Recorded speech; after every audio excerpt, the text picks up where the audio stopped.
ফেব্রুয়ারিতে নির্বাচন বলছে বিএনপি, সুষ্ঠু ভোটের পরিবেশ নিশ্চিতে অভিযানের তাগিদ।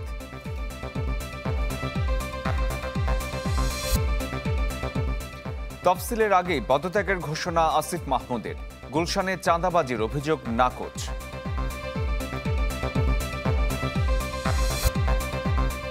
নজরদারি সরঞ্জাম কেনায় হাজার কোটি টাকার বেশি খরচ, আওয়ামী লীগের বিরুদ্ধে তদন্ত কমিটি।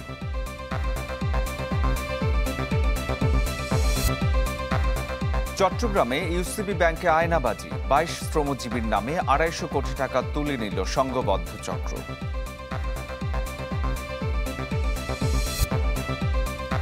সিলেটে যৌথ অভিযানে ইউপি চেয়ারম্যান গ্রেপ্তার, লুটের পাথর 7 দিনের মধ্যে ফিরিয়ে দেওয়ার নির্দেশ হাইকোর্টের।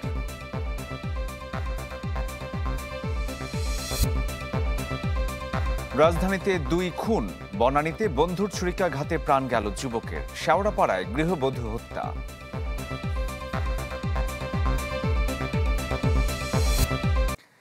আগামী সপ্তাহে নির্বাচনের রোড ম্যাপ ঘোষণা করবে নির্বাচন কমিশন। এই বিষয়ে দর্শক আরো বিস্তারিত জানাতে এই মুহূর্তে নির্বাচন কমিশন থেকে আমাদের সহকর্মী আশিকিন প্রিন্স আমাদের সাথে যুক্ত হয়েছেন। প্রিন্স, কি কি সিদ্ধান্ত আসতে পারে নতুন রোড ম্যাপে? শরীফ, প্রধান উপদেষ্টার পক্ষ থেকে এর মধ্যে নির্বাচন আয়োজনের জন্য নির্বাচন কমিশনের কাছে চিঠি পাঠানো হয়েছে। এরপর থেকে নির্বাচন কমিশনের পুরোদমে ত্রয়োদশ জাতীয় সংসদ নির্বাচন আয়োজনের জন্য প্রস্তুতি সম্পন্ন করছে। কিছুক্ষণ আগে নির্বাচন কমিশন সচিবালয়ের সিনিয়র সচিব তিনি আমাদের সাথে কথা বলেছেন এবং তিনি বলেছেন যে নির্বাচনের যে রোডম্যাপটি রয়েছে সেই রোডম্যাপটি নিয়ে নির্বাচন কমিশনাররা তারা আলোচনা করেছে নিজেদের মধ্যে এবং আগামী সপ্তাহে নির্বাচনের রোডম্যাপটি ঘোষণা করা হবে বলে সিনিয়র সচিব তিনি আমাদের জানিয়েছেন। তবে নির্বাচনের রোড ম্যাপে কি কি থাকবে বা বিস্তারিত কি থাকবে সে বিষয়ে কিন্তু তিনি সুনির্দিষ্টভাবে বলেননি, তবে বলেছেন যে আগামী সপ্তাহে রোডম্যাপটি ঘোষণা করা হবে। যখন ঘোষণা করা হবে তখন বিস্তারিত সেই রোডম্যাপে উল্লেখ করা হবে। আরেকটি বিষয় যে আগামী সপ্তাহে হয়তো বা নির্বাচন কমিশনের পক্ষ থেকে রাজনৈতিক দল, সাংবাদিক সহ বিশিষ্ট জনদের সাথে আলোচনার আয়োজন করা হবে নির্বাচন কমিশনের পক্ষ থেকে। আসলে নির্বাচনটি কিভাবে সুষ্ঠু, অবাধ, নিরপেক্ষ নির্বাচন করা যায় সেই বিষয়ে কিন্তু আলোচনা করবে বিভিন্ন স্টেক হোল্ডারদের সাথে। এছাড়া সীমানা পুনর্নির্ধারণ সংক্রান্ত বিভিন্ন যে বিষয়গুলো রয়েছে অনেকে এরই মধ্যে সীমানা পুনর্নির্ধারণ সংক্রান্ত বিষয়টি নির্বাচন কমিশনের পক্ষ থেকে সুরাহা করা হয়েছে। অনেকে আপিল করেছেন বা বিভিন্ন আবেদন জমা দিচ্ছেন, সেইগুলোই নিষ্পত্তি করা হবে। এছাড়া 22টি নতুন রাজনৈতিক দল হিসেবে নিবন্ধন পাওয়ার জন্য আবেদন করেছে নির্বাচন কমিশনে, সেটির প্রাথমিক যাচাই বাছাই শেষ হয়েছে। এখন আগামী সপ্তাহে হয়তোবা সেটি মাঠ পর্যায়ে যাবে তদন্তের জন্য। এই বিষয়গুলো নিয়ে কিন্তু নির্বাচন কমিশন পুরো ব্যস্ত রয়েছে এই নির্বাচনটি সুষ্ঠুভাবে সম্পন্ন করার জন্য। আরেকটি বিষয় যে এই নির্বাচন কমিশনের সচিব কথা বলার আগে কথা বলেছেন জাতীয় পার্টির ডিএম কাদেরের যে মহাসচিব রয়েছেন শামীম হায়দার পাটোয়ারি, তিনি প্রধান নির্বাচন কমিশনারের সাথে বৈঠক করেছেন এবং বৈঠক শেষে শামীম হায়দার পাটোয়ারি তিনি আমাদের জানিয়েছেন যে জাতীয় পার্টি একটি অংশগ্রহণমূলক, অবাধ এবং নিরপেক্ষ নির্বাচন চায়। যদিও শামীম হায়দার পাটোয়ারি তিনি বলেছেন যে বর্তমান সরকার, অন্তর্বর্তী সরকার নিরপেক্ষ নয়, তবে তারা মনে করছেন যে নির্বাচন কমিশন নিরপেক্ষ এবং নিরপেক্ষতার সাথে নির্বাচন আয়োজন করবে নির্বাচন কমিশন, এমনটাই প্রত্যাশা করছেন তারা। একটি প্রশ্ন ছিল যে আসলে আগামী জাতীয় সংসদ নির্বাচনে জাতীয় পার্টি অংশ নিবে কিনা বা নিতে পারবে কিনা। তিনি বলেছেন যে বিগত নির্বাচনে অংশ নেবার জন্য জাতীয় পার্টিকে অযোগ্য ঘোষণা করার কোনো সুযোগ নেই। এছাড়া নির্বাচনে অযোগ্য বা যাতে নির্বাচনে অংশ নিতে না পারে জাতীয় পার্টি, এরকম কোনো কর্মকাণ্ড বিগত দিনে জাতীয় পার্টি করেনি। এছাড়া যেসব দল জাতীয় পার্টিকে নিষিদ্ধ করার দাবি করছেন সেটি দুঃখজনক বলেও কিন্তু শামীম হায়দার পাটোয়ারি তিনি বলেছেন এবং তিনি বলেছেন যে যদি সব দলকে নিষিদ্ধ করা হয় তাহলে নির্বাচনটি কাদের নিয়ে হবে সেই প্রশ্নটি কিন্তু তিনি করেছেন। তো আজকে যে গুরুত্বপূর্ণ বিষয় সেটি হলো নির্বাচনের যে রোডম্যাপ, ত্রয়োদশ জাতীয় সংসদ নির্বাচনের যে রোডম্যাপ, সেই রোডম্যাপটি ঘোষণা করা হবে আগামী সপ্তাহে এবং এরই মধ্যে জাতীয় ঐকমত্য কমিশনের পক্ষ থেকেও কিন্তু জুলাই সনদ তৈরি করার একটি প্রক্রিয়া শুরু করেছে এবং আমরা জানতে পেরেছি যে কিছুদিনের মধ্যে হয়তোবা জুলাই সনদের যে খসড়া সেটি রাজনৈতিক দলগুলোর কাছে পাঠানো হবে। এই জুলাই সনদটি কীভাবে বাস্তবায়িত হবে সেটি নিয়েও কিন্তু দলগুলোর মধ্যে ভিন্নতা রয়েছে। জামাত জামাত ইসলামী এবং এনসিপি চায় যে এটি দ্রুতই একটি আইনি কাঠামোর মাধ্যমে নিয়ে এসে যাতে বাস্তবায়ন করা যায় এবং জুলাই সনদ চূড়ান্ত না হওয়া পর্যন্ত, বাস্তবায়ন না হওয়া পর্যন্ত জামাত ইসলামী বা এনসিপি তারা কিন্তু নির্বাচনের বিপক্ষে অবস্থান করছে। একই সাথে বিএনপি তারা বলছেন যে আগামী যে জাতীয় সংসদটি আসবে, যে পার্লামেন্ট গঠিত হবে, তার মাধ্যমে জাতীয় সনদটি চূড়ান্ত করা হবে বলে বিএনপি কিন্তু মনে করছে। তো আসলে জাতীয় সনদটি কিভাবে বাস্তবায়িত হবে, কিভাবে আইনে ভিত্তি দেওয়া হবে, সেটি নিয়েও কিন্তু দলগুলোর মধ্যে ভিন্নতা রয়েছে। তো এরই মধ্যেই নির্বাচন কমিশনের সচিবালয়ের পক্ষ থেকে জানানো হলো যে আগামী সপ্তাহে নির্বাচনের যে রোডম্যাপ, সেই রোডম্যাপটি ঘোষণা করা হবে। তবে বিস্তারিত আমাদের কাছে জানানো হয়নি। বলা হয়েছে যে যখন রোডম্যাপটি ঘোষণা করা হবে আগামী সপ্তাহে, তখন এই রোডম্যাপে বিস্তারিত জানানো হবে। শরীফ। প্রিন্স, আপনাকে অসংখ্য ধন্যবাদ। দর্শক, নির্বাচন কমিশন থেকে আমাদের সহকর্মী আশিকিন প্রিন্স যুক্ত হয়েছিলেন এবং জানালেন যে নির্বাচন কমিশন থেকে ঘোষণা করা হয়েছে আগামী সপ্তাহে জাতীয় সংসদ নির্বাচনের একটি রোড ম্যাপ তারা ঘোষণা করবেন। আগামী নির্বাচন ফেব্রুয়ারিতে হবে। যারা বয়কট করবে বা বানচালের চেষ্টা করবে তারা হারিয়ে যাবে বলে মন্তব্য করেছেন বিএনপির স্থায়ী কমিটির সদস্য সালাউদ্দিন আহমদ। গুলশানে গণমাধ্যমের সাথে আলাপকালে এসব কথা বলেন তিনি। নির্বাচনের আগে নির্বাচনী পরিবেশ নিশ্চিত করতে অভিযান চালানো প্রয়োজন বলে জানান সালাউদ্দিন আহমদ। তিনি আরও বলেন, অবৈধ অস্ত্র মাঠে থাকলে বিশৃঙ্খলা সৃষ্টির চেষ্টা করতে পারে ফ্যাসিস্ট শক্তি। গুলশানে চাঁদাবাজির ঘটনায় এক উপদেষ্টার বিষয়ে সরকারের অবস্থান পরিষ্কার করা উচিত বলে জানান বিএনপির এই নেতা। আগামী জাতীয় সংসদ নির্বাচন ফেব্রুয়ারিতেই হবে। আমি নির্বাচন নিয়ে কোনো সংশয় সংখ্যা দেখি না। যারা আগামী নির্বাচনকে বয়কট করার চেষ্টা করবে, ডাইরেক্টলি অর ইনডাইরেক্টলি, তারা জাতীয় রাজনীতি থেকে মাইনাস হয়ে যাবে। নির্বাচন নিয়ে যারা টালবাহানা করছে তারা স্বৈরাচারকে ফিরিয়ে আনতে চাচ্ছে, এই কথা বলেছেন বিএনপির ভাইস চেয়ারম্যান শামসুজ্জামান দুদু। তিনি বলেন, যে অধিকার প্রতিষ্ঠার জন্য স্বৈরাচার পতন হয়েছে তা আবারও ফিরে পেতে জাতীয় নির্বাচন দরকার। গণতন্ত্রের উত্তরণের জন্য গ্রহণযোগ্য, সুস্থ, স্বচ্ছ একটি নির্বাচন দরকার। সেই নির্বাচন ঘোষিত হয়েছে আগামী ফেব্রুয়ারি মাসে। জনগণ উল্লসিত হয়েছে। জনগণ প্রত্যাশা করে ফেব্রুয়ারি মাসের মধ্যেই নির্বাচন হতে হবে। স্বচ্ছ, সুষ্ঠু ও প্রভাবমুক্ত নির্বাচন আয়োজনের ঐতিহাসিক দায় থাকবে বর্তমান সরকারের উপর। তাই সরকারে থাকা ব্যক্তিদের তফসিল ঘোষণার আগেই পদত্যাগ করা উচিত।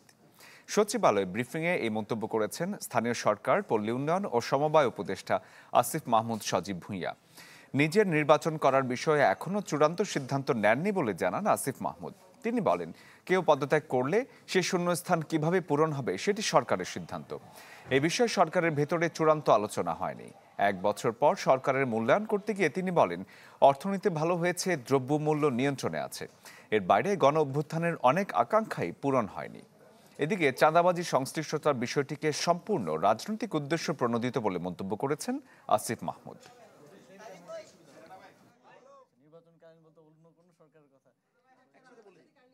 শুধু ছাত্র উপদেষ্টারা না, যারাই চাইবে তাদেরই উচিত নির্বাচনের সময়টাতে না থাকা, যাতে করে কোনোভাবেই নির্বাচনটা প্রস্তাবিত না হয়। এখনো তদন্ত চলছে, যেহেতু ইনভেস্টিগেশন চলছে, এটা নিয়ে মন্তব্য করাটা উচিত না। তারপর যেহেতু আমার নাম স্পেসিফিকলি সেখানে এসেছে, এর সাথে যে আমার সংশ্লিষ্টতার যেই কথা বলা হচ্ছে সেটা সম্পূর্ণ রাজনৈতিক উদ্দেশ্য প্রণোদিত। এরকম অনেক কিছু আপনারাও ইতিপূর্বে দেখেছেন, আমরা সেগুলো ডিবাঙ্ক করেছি এবং এখন দেখছেন, সামনেও হয়তো দেখবেন।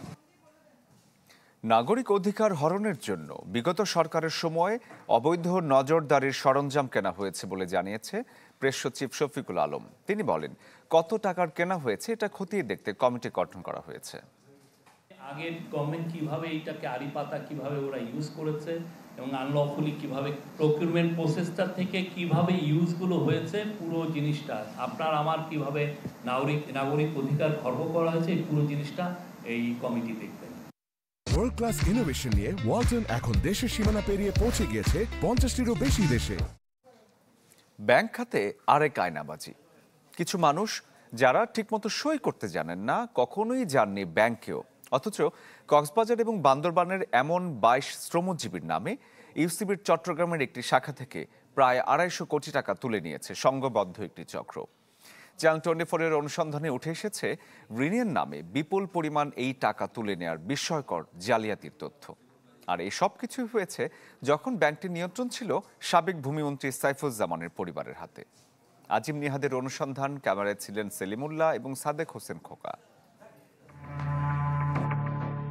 কক্সবাজারের ঈদগড়ের বাসিন্দা নুরুল ইসলাম 3 সন্তান আর স্ত্রীকে নিয়ে থাকেন জীর্ণ একটি ঘরে।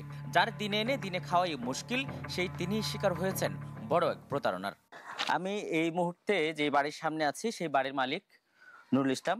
আমার হাতে যে কাগজগুলো রয়েছে সেটি বলছে তিনি ইউসিবি ব্যাংকের চট্টগ্রামের একটি শাখা থেকে 21 কোটি 50 লাখ টাকা লোন নিয়েছেন, কিন্তু এই লোন সম্পর্কে কোনোভাবে অবগত নন তিনি। দরিদ্র মানুষটির কাছে কিছুদিন আগে ইউনাইটেড কমার্শিয়াল ব্যাংক চট্টগ্রামের চকবাজার শাখা থেকে আসে একাধিক নোটিশ। জানতে পারেন তিনি কয়েক দফায় ওই ব্যাংক থেকে এই ঋণ নিয়েছেন। তাকে দেখানো হয়েছে চট্টগ্রামের ইসলাম ট্রেডার্স এবং পটিয়ার কিছু জমির মালিক। আইডি কার্ড নিয়ে বলছিল আমারে ওই করোনার সময় আমার হাত থেকে অনুদান দিবে, হয়তো চাল দিবে, ডাল দিবে, এরকম বলে নিছিল। নিয়ে আমার কাছ থেকে এতদিন পরে দেখছি যে আমি এটা। ইসলামের মতো শাহজাহান, মোহাম্মদ তৈয়ব, জহিরুল ইসলাম সহ রামুর ঈদগড় এবং নাইখনছড়ির বাইশারির অন্তত 22 জনের নামে শাখাটি থেকে ঋণ মঞ্জুর দেখানো হয়েছে প্রায় 250 কোটি টাকা। অথচ এসব ব্যক্তি জানেই না ঋণের বিষয়ে। তাদের সবাই দিনমজুর বা শ্রমিক, যারা ঠিকমতো স্বাক্ষরও করতে পারেন না। আমাদেরকে যদি ব্যাংকে মুভ করাইতো, ব্যাংকের যদি ম্যানেজারের কাছে যদি আমাদেরকে যদি নিয়ে যেত, এমডির কাছে যদি নিয়ে যেত, তখন আমরা মনে করতাম যে আমাদেরকে লোন দিতেছে। আমি একটা বাজারে নাইট গার্ডে চাকরি করি।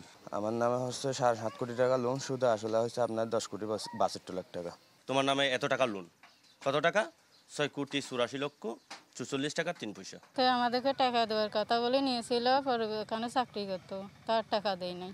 আবু কালামের মাধ্যমে এই অবস্থা, আমি ওকে জিজ্ঞেস করেছি এগুলা কিসের জন্য হবে। এমনি ব্যাংকের নোটিশ পাওয়ার পর 2023 সালে স্ট্রোকে মারা যান গর্জনিয়ার মিজানুর রহমান। ফলে দুর্গম পাহাড়ে ভাঙা বাড়িতে 3 সন্তানকে নিয়ে চরম কষ্টে পড়েছেন তার স্ত্রী। ওনার কাছে প্রত্যেকজনের কাছে নোটিশ আছে, উনি নোটিশের খবর শুনে স্ট্রোক করে মারা গেছে।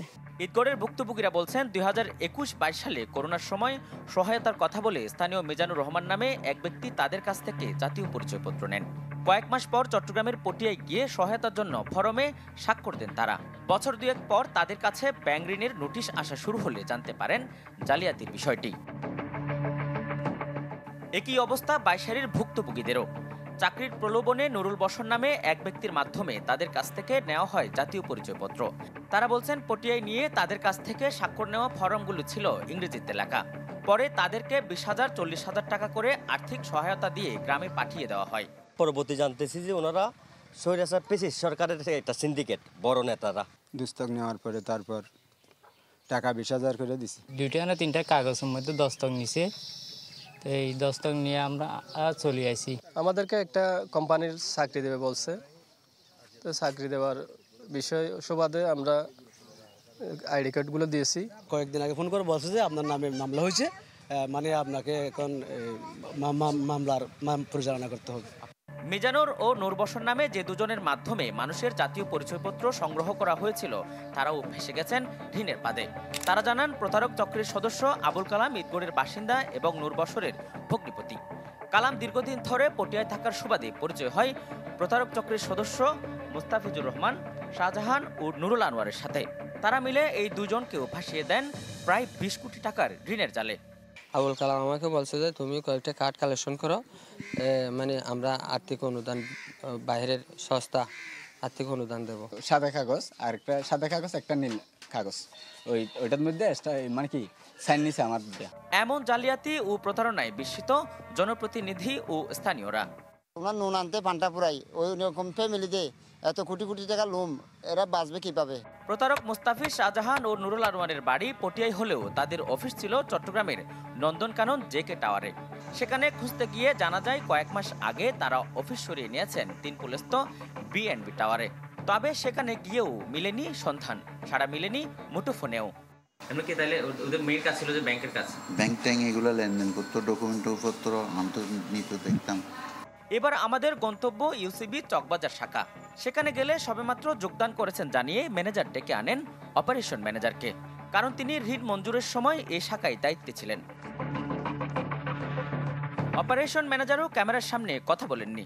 তবে প্রত্যন্ত গ্রামের মানুষগুলো কখনো ব্যাংকে না এসেও কিভাবে ঋণ পেলেন বা ব্যাংক তদন্ত ছাড়াই কিভাবে ঋণ মঞ্জুর করলো তার কোনো সদুত্তর দিতে পারেননি তিনি। জায়গা না থাকলে তো ব্যাংক তো ওইগুলো করতো না, মর্গেজ করতো না। প্রতিষ্ঠানগুলো চেক করছিলেন? প্রতিষ্ঠানগুলো যখন ছিল তখন অলরেডি ওরা সাইনবোর্ড টাইনবোর্ড সবগুলো ডকুমেন্ট ছিল। মুস্তাফিজ এখানে মতো আছে, ওর নিজস্ব ব্যবসা না, বিভিন্ন এই যে আমি জহিরের আপনার অনেক সময় চেক নিয়ে আসছে, জহিরের চেক নিয়ে আসছে, তারপর আপনার নিয়ে আসছে, ইসলামের চেক নিয়ে আসছে। পুরো প্রক্রিয়াটি জালিয়াতি আর চরম অনিয়মের নজির বলছেন ব্যাংক আইন নিয়ে কাজ করা এই আইনজীবী। প্রতিষ্ঠানে যারা জড়িত তারাই দায়ী হয়, কারণ পুরো সিস্টেমটা প্রতিষ্ঠানের পুরো গ্রুপ আত্মসাৎ করার জন্য এই কাজটা করেছে। অভিযোগ প্রতারক চক্রটি ছাড়াও এই ঋণ কাণ্ডে জড়িত ব্যাংকের কিছু কর্মকর্তা, যারা সাবেক ভূমিমন্ত্রী সাইফুজ্জামান চৌধুরীর কাছের লোক হিসেবে পরিচিত। আজিম নিহাত, চ্যানেল 24, কক্সবাজার। সিলেটের ভোলাগঞ্জে পাথর লুটের ঘটনায় কোম্পানিগঞ্জ পূর্ব ইসলামপুর ইউনিয়নের চেয়ারম্যান আলমগীর আলমকে গ্রেফতার করেছে পুলিশ। এছাড়াও লুট হওয়া পাথর উদ্ধারে জেলার বিভিন্ন জায়গায় যৌথ অভিযান চলছে। সকাল থেকে সিলেট কোম্পানিগঞ্জ রোডে চেকপোস্ট বসিয়ে চলছে তল্লাশি। এ সময় আটকে দেওয়া হয় কয়েকশো পাথর বোঝাই ট্রাক। গেল রাতেও অভিযান চালায় যৌথ বাহিনী। এ পর্যন্ত 70টি ট্রাক জব্দ করা হয়েছে, যেগুলোতে 35 থেকে 40 ঘনফুট পাথর মিলেছে। এর আগে ধলাই নদের তীরবর্তী সাদা পাথর এলাকা থেকে উদ্ধার করা হয় প্রায় 12,000 ঘনফুট পাথর। পরে সেগুলো ফেলা হয় নদীতে। লুট হওয়া সব পাথর ফেরত না পাওয়া পর্যন্ত অভিযান চলবে বলে জানিয়েছে জেলা প্রশাসন।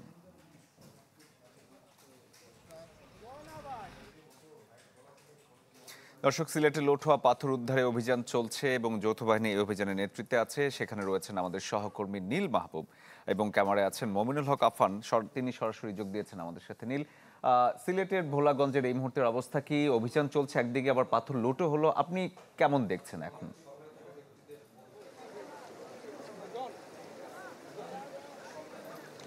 আসলে অভিযানের কথা বলেছি, পাথর লুটের কথা তো তার আগেও বলা হয়েছে। তবে এই মুহূর্তে যেটি বলতে চাই সেটি হচ্ছে যে অভিযানের ফলে আসলে যে পরিমাণ পাথর উদ্ধার করা সম্ভব হয়েছে, সেই পরিমাণ পাথর কিন্তু ধীরে ধীরে এই সাদা পাথর অর্থাৎ ভোলাগঞ্জের এই সাদা পাথর এলাকাতে কিন্তু নৌকা করে নিয়ে আসা হচ্ছে এবং এইগুলো কিন্তু এখানে আবার প্রতিস্থাপন করা হচ্ছে। তবে যে ভাবে লুট হয়েছে, যত অংশ আসলে লুট হয়েছে, ফেরার পরিমাণটা তার নিতান্তই কম বলতে হয়। তবু উদ্ধার কাজ চলছে। এটাতে আসলে স্থানীয় বাসিন্দারা যারা আছেন, পর্যটক যারা আছেন, তারা বলছেন যে উদ্ধার কাজ যেহেতু চলছে, পাশাপাশি এই অভিযান পরিচালনার কারণে কিন্তু এখন পর্যন্ত আর কোনো লুটের ঘটনাও ঘটেনি।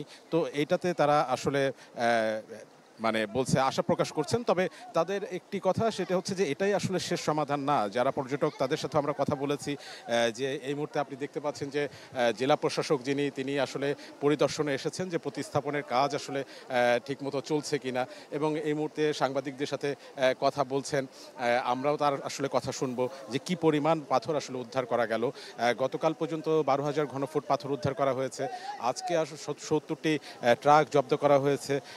সেখানে হয়তোবা 35 থেকে 40,000 ঘনফুট পাথর থাকার সম্ভাবনার কথা বলছেন। তবে সেটিও নিরীক্ষার মাধ্যমেই আসলে মানে সেই রিপোর্টটা প্রদান করা হবে যে এই জব্দকৃত ট্রাকের যে পাথরগুলো সেটি আসলে এই সাদা পাথর এলাকার কিনা। এবং এই যে আপনার ভোলাগঞ্জ থেকে সিলেট পর্যন্ত যে মহাসড়কটি আছে, তার দুই পাশেই কিন্তু ক্র্যাশার যে মিল, সেই মিলগুলো আছে এবং এই মিলগুলোর সামনেও কিন্তু আমরা সাদা পাথর থাকতে দেখেছি।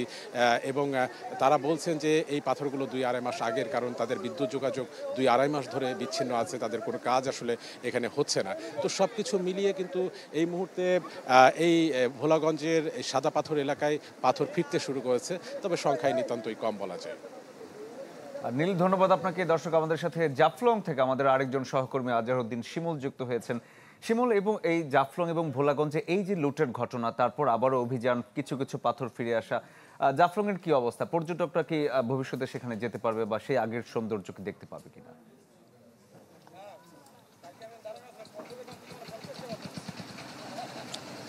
শরীফ, আমি এই মুহূর্তে রয়েছি জাফলং এলাকায়। আমরা যখন দুইটা লাইভ আমরা শেষ করে গিয়েছিলাম জুমপাড়া এলাকায়। জুমপাড়া এলাকায় বেশ কিছু পাথর আসলে সেখানে ছিল। সেই পাথরগুলো আসলে সংগ্রহ করে জেলা প্রশাসনের যে নেতৃত্বে টিম রয়েছে তারা কিন্তু এখানে এই মুহূর্তে পাথরগুলো আসলে দুইটি নৌকা বোঝাই করে নিয়ে আসছেন। আমরা এখানে স্থানীয় যারা আছেন তাদের সাথে কথা বলেছি, তারা বলেছেন যে জাফলং থেকে আসলে যেসব পাথর আসলে লুটপাট হয়েছে এবং যে স্থানে আসলে সেগুলো লুকিয়ে রাখা হয়েছিল সেগুলো আসলে তারা জব্দ করার জন্য অভিযানে নেমেছেন এবং এখানে শ্রমিকরা কিন্তু যেখান থেকে অর্থাৎ জুমপাড়া এলাকা থেকে সংগ্রহ করে যে পাথরগুলো নিয়ে আসছেন সেগুলো আসলে পূর্বের জায়গা আসলে তারা প্রতিস্থাপন করার চেষ্টা করছেন।